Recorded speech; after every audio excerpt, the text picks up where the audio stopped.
Israel ने जो कहां कहां गुलाब उगा रखे हैं, तुम्हारा मोहम्मद आखिर है क्या। जहां पर भी जहां तक ये कलमा पहुंचा इसका, ला इलाहा इल्लल्लाह मोहम्मद रसूलुल्लाह, तो वहां से बेड़ा गर्क हो गया इंसानियत का, सत्यानाश हो गया इंसानियत का। जहां जहां मोहम्मद मौजूद है वहां वहां कुछ और मौजूद नहीं है। जहां जहां मोहम्मद मौजूद है वहां वहां कुछ और मौजूद नहीं है।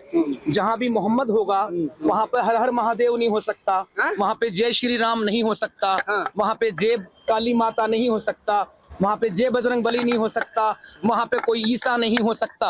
हालांकि ईसा को अपना पैगंबर मानते हैं, लेकिन कोई ईसाई नहीं हो सकता, कोई सिख नहीं हो सकता जहां पर भी मोहम्मद होगा। आइला मोहम्मद की जो खूबी है, इसे खूबी कहें या बदखूबी कहें, तो जहां पर भी जहां तक ये कलमा पहुंचा इसका, ला इलाहा इल्लल्लाह मोहम्मद रसूलुल्लाह, तो वहां से बेड़ा गर्क हो गया इंसानियत का, सत्यानाश हो गया इंसानियत का। बताइए, आप हिस्ट्री उठाकर देख लीजिए, जब ये अरब से खोलता उबलता इस्लाम का तेजाब निकला और रास्ते में जितने भी मुल्क पड़ रहे थे, जब तलवारों से लड़ाई थी तो सारा का सारा फतह करते गए। लेकिन जैसे ही भारत में इस्लाम आया, गंगा जल में डूबते ही उसकी मतलब क्या कहे, सारा जोर सब कुछ खत्म हो गया। फिर आगे इस्लाम नहीं बढ़ पाया, आगे आइला मोहम्मद वाले नहीं बढ़ पाए। और एक हदीस है इनकी कि अगर तुम्हें इल्म लेना हो तो चाइना तक जाओ, चीन तक जाओ। चलिए, वो हो सकता कोई इल्म लेने गए थे आइला मोहम्मद वाले, वो फंसे पड़े हैं वहां पर, कुछ नहीं बोलेंगे आइला मोहम्मद वालों के लिए। अरे आइला मोहम्मद वालों, समझ तो लो, जान तो लो, तुम्हारा मोहम्मद आखिर है क्या। मोहम्मद के पहले हर किसी की शुरुआत होती है, मनोज भैया और आपसे, के कैरेक्टर से। कैरेक्टर क्या है मोहम्मद का? कैरेक्टर शुरू में एक बहुत मासूम बच्चा जिसका बाप मर गया, जिसकी माँ मर गई, कोई और दूध पिलाती है, वो रेगिस्तानों में बकरियां चरा रहा है, यहाँ तक ठीक है। फिर उसके बाद जो उसने जुनून उठा कि पूरी दुनिया को तबाह बर्बाद करना है, वो इस्लाम में लोगों को प्रचार करता रहा, लेकिन लोग इस्लाम में आने को तैयार नहीं थे। फिर उसके जब दिमाग में सूझा, आइला मोहम्मद वालों सुन लो, तो कत्लेआम पे निकला, माले गनीमत पे निकला, लूट का माल सब तुम्हारा हो गया। लूट का माल ही नहीं, वहां की बहन बहुएं बेटियां भी तुम्हारी हो गई, जो कि इज्जतदार घरानों की हुआ करती थी। ये है आइला मोहम्मद वालों, मोहम्मद का कमाल जिसे तुम कहते हो। और ये एक चीज और मजे की, बरेली जो है, बरेलवी सुन्नी बरेलवियों का गढ़ है, ठीक है। बरेली से शरीफ लगाते हैं और उसकी शरीफ लगाते हैं तो शरीफ की तशरीफ बहुत अच्छी हो गई है जी। शरीफ, बरेली शरीफ की तशरीफ तो आजकल अभी चर्चा करेंगे। तो यही बात तो वो कह रहे हैं भाई कि हम अगर कुछ भी करते हैं तो हमारे साथ अन्याय होता है, अत्याचार होता है, हमारे घरों को गिराया जाता है, हमारे पर डंडे बरसाए जाते हैं। वो तो अभी आएंगे। अगर बरेलवी लोगों के सामने आप सिर्फ बोल दीजिए मोहम्मद, तो आपने गुस्ताखी कर ली है। आपने मोहम्मद साहब क्यों नहीं कहा, आपने हजरत मोहम्मद क्यों नहीं कहा, आपने मोहम्मद सल्लल्लाहु अलैहि वसल्लम क्यों नहीं कहा। और ये जो गुस्ताखी कर रहे हैं, आई लव मोहम्मद, ये मोहम्मद को मोहम्मद के नाम से बोल रहे हैं।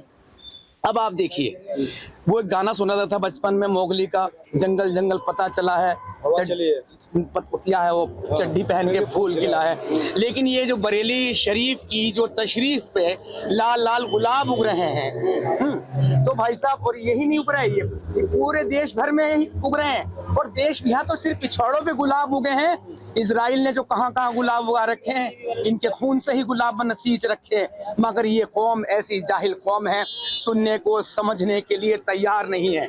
मैं भी कभी ऐसे ही आइला मोहम्मद वाला इंसान हुआ करता था, लेकिन आज क्यों छोड़ दिया, क्यों इस चीज से निकल गया। हमारी एक बहुत बड़ी मुहिम चल रही है दोस्तों, एक्स मुस्लिम मुहिम, जिसे ना कोई संगठन चलाता है, ना जिसे कोई भाजपा कोई मदद करती है, ना जिसे शासन प्रशासन की कोई मदद मिलती है। एक्स मुस्लिम मुहिम, जिसमें मैं कुछ चैनल बताना चाहूंगा। एक हमारे एक्स मुस्लिम साहिल साहब हैं, जो अभी माँ की वजह से, देहांत की वजह से इस मुहिम से थोड़ा सा चले गए हैं। उम्मीद है कि वो फिर से लौट कर आएंगे, माँ के प्रेम के आगे मजबूर हो गए। लेकिन वो अगर चले भी गए तो अपने पीछे लाखों साहिल छोड़कर गए हैं, लाखों साहिल।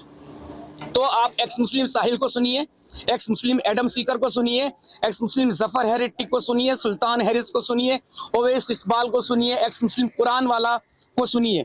आप यहाँ पर आइए, सुनिए इस्लाम की सच्चाई क्या है, क्या है इस्लाम की सच्चाई।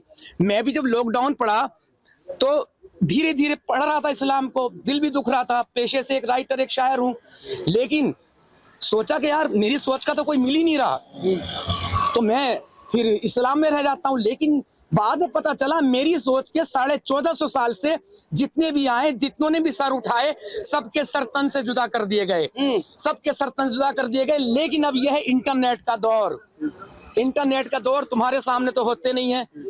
आखिर में इनका फिर धमकियां देते, कितनी धमकियां आती मेरे ऊपर। लोग कहते हैं एफआईआर कराओ। अरे किस किस आई लव मोहम्मद वाले की एफआईआर दर्ज कराऊं? तो जब मैंने इस समूह को सुना, इन एक्स मुस्लिमों को सुना, तो तब जाना मेरी सोच के बहुत सारे लोग हैं, ये पूरे 1440 1450 साल जितने भी हो गए, ये गले पे गला, गले पे गला, गले पे गला काटते गए। और अभी भी इनका मौका मिले, सलमान मोमिका को देखिए, 2-2.5% मुस्लिम होंगे, वहां पर भी इन्होंने गले काट दिए, वहां पर भी इन्होंने खून खराबे कर दिए। सलमान मोमिका देखिए, एक बहादुर शख्स, और उसने कोर्ट से परमिशन लेके कुरान को जलाया। वो मुस्लिम ही था ना, मुस्लिम ही था ना, हिंदू ने तो नहीं जलाया। बहन नुपुर शर्मा ने तो बस 2 बातें कह दी थी। अब हम चीख के चिल्ला के कह रहे हैं, तुम्हारे मोहम्मद ने खुद आई लव मोहम्मद कहने वालों, पहले याद रखो, तुम्हें एक वादा करना पड़ेगा अपने मोहम्मद सल्लल्लाहु अलैहि वसल्लम से कि मैं किसी 56-57 साल के इंसान से अपनी 9 साल की बच्ची की शादी कर दूंगा और उसी वक्त रुखसत कर दूंगा, भले चाहे वो तुम्हारा कितना भी अच्छा दोस्त हो। ये वादा करना पड़ेगा, जैसे हमारे प्यारे प्यारे आका, राज दुलारे आका मोहम्मद सल्लल्लाहु अलैहि वसल्लम ने किया अपने सगे दोस्त, जो करीबी दोस्त। ये कुरान की बात हो गई, लेकिन वर्तमान जो भारत की हम बात करते हैं, जब भारत के अंदर आज कई मौलाना तकरीर देते हुए नजर आ रहे हैं कि हम 25% अगर सड़कों पे आ गए तो सरकार को संभालना मुश्किल हो जाएगा, तो क्या कहेंगे उन लोगों को जो ऐसे मंसूबे काटकर देश को तोड़ने की साजिश रच रहे हैं? सर देश को तोड़ने की तो इनकी शुरू से ही साजिश है, शुरू से ही साजिश है। इन्होंने पाकिस्तान अलग कर लिया, बांग्लादेश अलग कर लिया। मौलाना आजाद ने क्यों जाने नहीं दिया? क्यों सबको रोक के रखा है?